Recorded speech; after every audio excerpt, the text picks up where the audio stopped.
This Friday, December 19th, is options expiration week.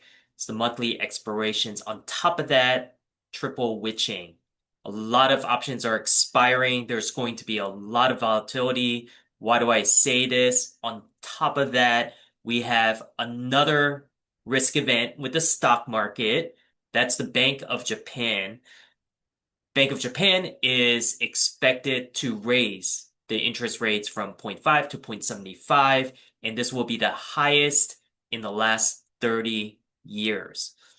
It's a risk. They call it the carry trade risk. People who borrowed money very cheaply from Bank of Japan use that money to buy stocks globally. Now that they have to pay a higher interest rate, they will need to pull money out of their stocks to pay back that loan.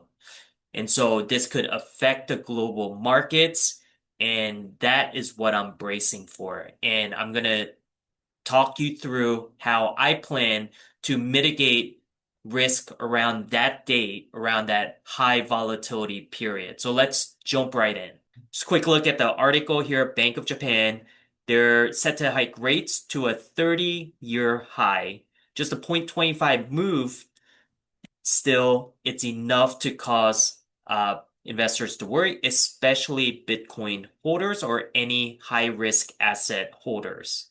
In the past couple of videos, I talked about selling puts on Oracle. Oracle has gone down a lot, and I liked the 170 support level on the charts. So I had sold 170 puts. I ultimately sold two puts, not a lot, keeping my position size small, especially during this week, very volatile. Average price in 70 cents, which means I collected $140 upfront. And right now, the price has gone down to 0.18.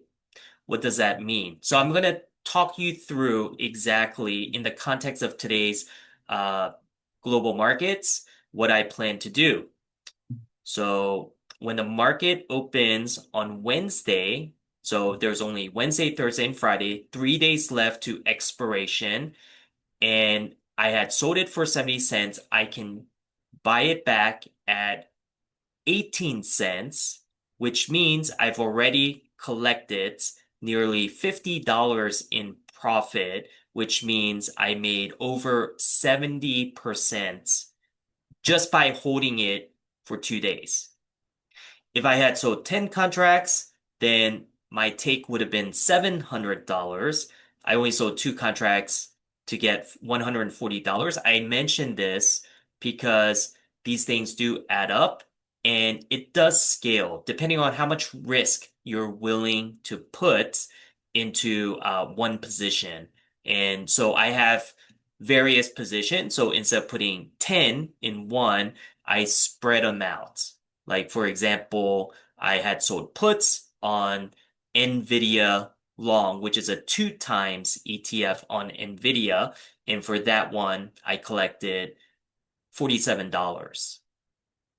So I diversify my puts across different stocks on my watch list.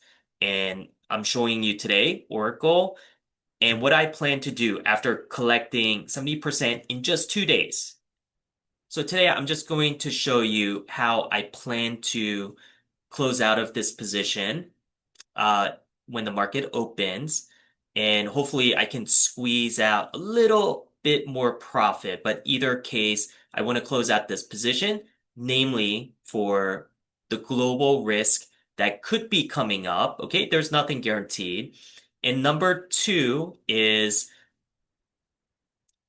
if the price does go back up from 18 to maybe 50 or even higher, then I can sell the options again and collect premium, a higher premium. So I take the profit and then I'm good to sell more put options against it if the premiums rises. So I'm taking risk off the table and I'm giving myself future opportunity to resell Oracle, especially with Friday expirations with the triple witching and the OPEX all converging at one time, I expect higher volatility. I'm just going to quickly talk through how to close out this position. Buy to close, sell to open, roll. These are three buttons on my Fidelity trading platform. Buy to close is what I want to do because I initially began this position with selling the put options and opening this position. The reverse is buying to close.